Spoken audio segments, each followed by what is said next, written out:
Hello students, how are you all? I hope you all are doing really well. So students, today we are going to start chapter named nouns. You all know what is nouns, right? We have already learned about nouns, we have already read about nouns, we have already know what is noun, right? The name of a person, place, animal, thing, or name of anything, anything which have name is called noun, right? So what we are going to study in this chapter, let's read and find out. Okay, let's start. Read these sentences. Rita is happy because she won the prize. Mr. Garg lives in Agra. He won a prize for his bravery last year. Raman is flying a kite with his brother. Rita, prize, Mr. Garg, Agra, bravery, Raman, kite, brother. All these words are nouns. Noun is the name of a person, place, animal or thing, idea or feeling. Okay. Now check yourself. You have already learned about the nouns. You know what is nouns.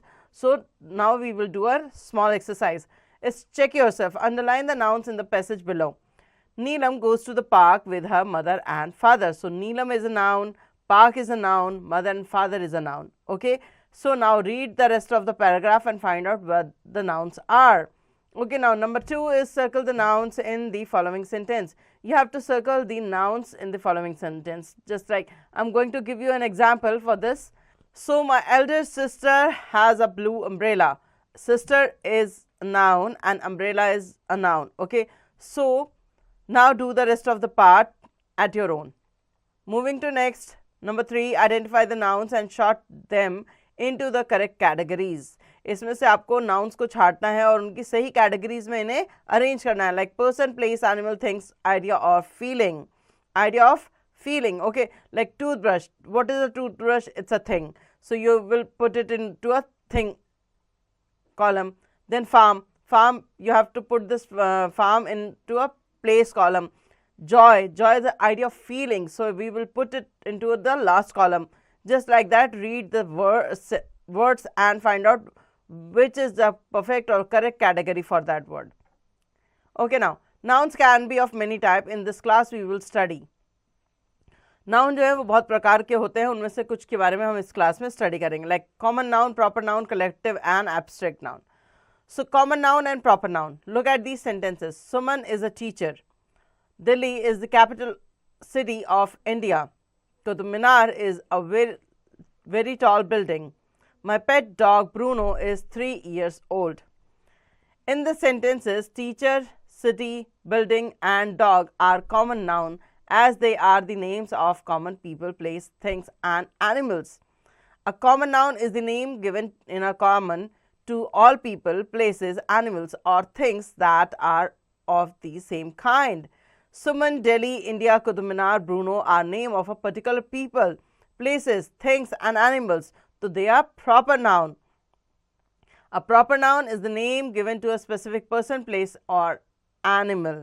Okay, so यहाँ पर आपको क्या बताया, जब हम किसी चीज़ को common word किसी चीज़ के लिए यूज़ करते हैं, लाइक अगर हम यूज़ करें मैन, अगर हम यूज़ करें फादर, तो इट्स अ कॉमन थिंग. ठीक है, सो ये हर फादर के लिए यूज़ होता है, हर मैन के लिए यूज़ हो रहा है. सो ये क्या होता है हमारा, ये होता है हमारे कॉमन नाउन्स. बट अगर हम पर्टिकुलरली फादर में किसी एक पर्टिकुलर चाइल्ड के फादर की बात करें या उनका नाम लेके बात करें, तो वो क्या हो जाएगा, हमारे लिए प्रॉपर नाउन हो जाएगा. जैसे कि आपको यहाँ पर बहुत सारे एग्जाम्पल दिए गए, उसमें से last example, my pet dog Bruno is 3 year old. So dog जो है वो एक कॉमन नाउन है, बट ब्रूनो जो है वो एक प्रॉपर नाउन है. नाउ मूविंग टू नेक्स्ट, हमने पढ़ लिया कॉमन नाउन क्या होता है, प्रॉपर नाउन क्या होता है. आगे देते हैं, read this examples of common noun. आपको यहाँ कुछ एग्जाम्पल्स दिए गए हैं कॉमन नाउन के, जिन्हें आपको रीड करना है. फॉर एग्जाम्पल, पीपल्स में कौन कौन सी चीज़ें कॉमन है, man, women, father, mother, actor, lawyer, plumber, potter and cobbler. Places, houses, garden, park, school, temple, mosque, gurdwara, church. Animals, goat, donkey, leopard, rhinoceros, dove, sparrow, cockroach and wasp. Things, jar, cucumber, mango, rose, bus, bags, pencil, box and car. Okay, here are some more examples of proper noun. यहाँ पर कुछ proper nouns के भी example दिए गए हैं. Name of places, rivers, ocean and seas, like Canada, Ganges, Pacific Ocean, Arabian Sea. Names of organization, United Nations, Indian Air Force. Famous buildings and monuments, India Gate, Taj Mahal. Languages, English, Tamil, French. Months, days of the week, March, Tuesday, and titles Miss, Mister, Mrs, इस तरह के जो भी titles होते हैं. Festivals of special days, Independence Day, Christmas. Books, films, newspapers, Alice in Wonderland, The Lion King and The Hindu. Okay, so यहाँ पर आपको कुछ एग्जाम्पल्स दिए गए थे कि क्या क्या चीज़ें जो हैं वो प्रॉपर नाउन्स में आती हैं या उन्हें प्रॉपर नाउन समझा जाता है. ठीक है, a proper noun always begin with a capital letter, हमेशा कैपिटल लेटर से शुरू होता है. The sun, the moon and the skies are the name of unique specific object but they are not written with the capital letter. So जो sun है, moon है, skies हैं, ये क्या है, ये यूनिक ऑब्जेक्ट्स हैं, बट ये कैपिटल लेटर में नहीं लिखे जाते क्योंकि उससे पहले आ जाता है द, जो उनको आइडेंटिफाई करता है कि ये चीज़ें यूनिक हैं. Okay, so check yourself. Number 4, write whether the followings are common और प्रॉपर. कौन सा इसमें कॉमन है, कौन सा प्रॉपर, इसे फाइंड आउट करें और लिखे. जैसे जॉन जो है ये एक प्रॉपर नाउन है क्योंकि किसी पर्सन का नेम है. बिहाइव जो है इसे हम कॉमन नाउन में लेंगे क्योंकि बिहाइव जो है बीज का हाइव जो होता है वो सारी बीज का हाइव होता है, राइट. सो इसलिए हम इसे पर्टिकुलरली किसी बी का नाम नहीं लिए, इसलिए हम इसे कॉमन नाउन में ही ऐड करेंगे. ऐसे आप बाकी रीड आउट करें, फाइंड आउट कर दें whether they are common noun और proper noun. Number 5, circle the proper nouns and underline the common nouns. Circle करना है प्रॉपर नाउन को और अंडरलाइन करना है कॉमन नाउन को. My cousin, cousin is a common noun. Give me the book, book is a common noun. The 3 musketeers, so the 3 musketeers is a proper noun because ये एक proper book का name है. तो जब हम book का proper name ले रहे हैं तो यहाँ 3 मस्कीटियर्स जो है ये जो बुक का नाम है ये प्रॉपर नाउन में आएगा. कज़न और बुक जो है ये कॉमन नाउन है तो इसे हम अंडरलाइन करेंगे. Okay, now read the rest of the part and find out. अब हम बात करते हैं कलेक्टिव नाउन की. Read the passage and circle the nouns which talk about a group of animals together. यहाँ पर हमें वो नाउन को सर्कल करना है जो पूरे मतलब एक ग्रुप को आइडेंटिफाई करे सिर्फ एक नाम से. जैसे Monu and his family. So family क्या होती है, it consist more than 2 or 3 people or 4 people, right. So family यहाँ एक ऐसा वर्ड है जो पूरे ग्रुप को आइडेंटिफाई कर रहा है. सो यहाँ पर क्या है, family went to the countryside for a picnic. They stopped at a farm. Okay, they saw a herd of cows grazing in the field. So herd of cows क्या है, गाय जो होती है उनका झुंड जो होता है, गाय बेसिकली जो बहुत सारी एक साथ ग्रेज कर रही थी फील्ड में, तो जो झुंड है उसको क्या कहा गया है, यहाँ पर हर्ड कहा गया है. On one side was a flock of sheep. जो शीप का झुंड है उसे क्या कहा गया है, flock, FOLCK, flock of sheep. Chewing straw, it was mister and missus Singh's farm. They had a big dog and a litter of puppies. Litter of puppies मतलब थोड़े पपीज, मतलब जो डॉग के जो बेबीज होते हैं उनको पपीज कहा जाता है और उनका जो ग्रुप होता है या उन 4-5 जो एक साथ होते हैं उनको कहा जाता है litre. Okay, Monu saw a beehive in the backyard. Beehive मतलब बी का बनाया हुआ एक छत्ता, जैसे हम कहते हैं ना कि मधुमक्खी का छत्ता है, तो बीज जहाँ रहती है उनका जो घर होता है उसको बीहाइव कहा जाता है. बहुत सारी बीज एक साथ रहती है तो इस यहाँ पर इसे कलेक्टिव नाउन है ये. His father said, "Don't go too close. The swarm of bees may bite you." Swarm मतलब मक्खियों का झुंड. ठीक है, मक्खियों के झुंड को क्या कहा जाता है, स्वाम कहा जाता है. तो ये थे यहाँ पर collective noun. The nouns are you circled are called collective nouns. इन्हें हम कलेक्टिव नाउन्स कहते हैं. A collective noun is a collection of person, animals और थिंग. ये किस चीज़ का कलेक्शन होता है, पर्सन्स का होता है, एनिमल्स का होता है या थिंग्स का होता है. A fleet of ship is entering the harbour. Fleet of ship मतलब शिप्स जो होती हैं, जो नाव तैरती हैं पानी में, वो जो शिप्स होती हैं उनका जो झुंड है, मतलब बहुत सारी शिप्स जब आती हैं तो उन्हें कहा जाता है झुंड में, उसे फ्लीट कहा जाता है. Fleet of ship entering the harbour, harbour में आ रही हैं. The swarm of bees is buzzing around the flowers. The word fleet and swarm talk about a collection of thing. Ships और bees, they are collective nouns. A collective nouns usually take a singular verbs in a sentence. It does not begin with a capital letter. Okay, so एक collective noun जो है ये singular verb होता है sentence में और ये कभी भी capital letter में नहीं लिखा जाता. Things, animals and people. यहाँ पर आपको कुछ options दिए हैं, इन्हें हम read कर लेते हैं. Pack of cards, a brood of chickens, और मैं आपको पहले एक एक पढ़ के बता देती हूँ फिर हम सीक्वेंस वाइज पढ़ेंगे इसे. अ टीम ऑफ प्लेयर्स, तो जो थिंग्स होती हैं जैसे कार्ड हो गया तो उसको क्या बोला, a pack of card. Animals हो गया उसको brood of chicken. And peoples में आया टीम ऑफ प्लेयर्स. ऐसे ही पहले हम सारे थिंग्स पढ़ लेते हैं, फिर एनिमल और फिर उसके बाद पीपल्स. थिंग्स में है an album of photos, a pile of books, a heap of stones, a bouquet of flowers. Animals में देखिए a brood of chicken, a school of fishes, a litter of puppies, a pride of lions and an army of an ant. Okay. और people में आता है a team of players, a troop of dancers, a gang of robbers, a crowd of people and crew of sailors. Okay. Now check yourself. Complete the phrases with collective noun. A dash of robbers. robbers का क्या होता है? gang होता है, right? तो यहाँ हम gang fill करेंगे. ऐसे ही आपको बाकी क्वेश्चंस का जो है यहाँ पर रीड करेंगे और उसके आंसर्स को फाइंड आउट करके यहाँ फिल करेंगे. fill in the blanks with appropriate collective noun. Collective noun पढ़ना है according to the sentence. Okay, collective noun यहाँ फिल करना है आपको अकॉर्डिंग टू द सेंटेंस.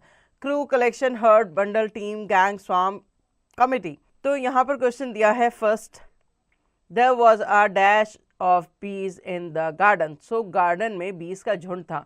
अब बीज के झुंड को हम क्या कहते हैं? स्वाम. क्या कहते हैं? स्वाम. ओके, ऐसे ही आप बाकियों को भी रीड करें और फाइंड आउट करें कि इसमें क्या आंसर आएगा. ओके, नाउ आगे मूव करते हैं एब्स्ट्रैक्ट नाउन पे. Read these sentences. In sentences को पढ़िए और देखिए कि इनमें एब्स्ट्रैक्ट नाउन क्या है. We should always speak the truth. Childhood is the best time of life. The word truth and childhood are abstract noun. Here are some more example of abstract noun. So जो feeling होती है basically, जिसको हम एक नाम देते हैं, जैसे सच्चाई, सच बोलना, बचपना, childhood, ये क्या है? ये abstract noun है. ये एक तरह की feeling है जिसको नाम दिया गया है.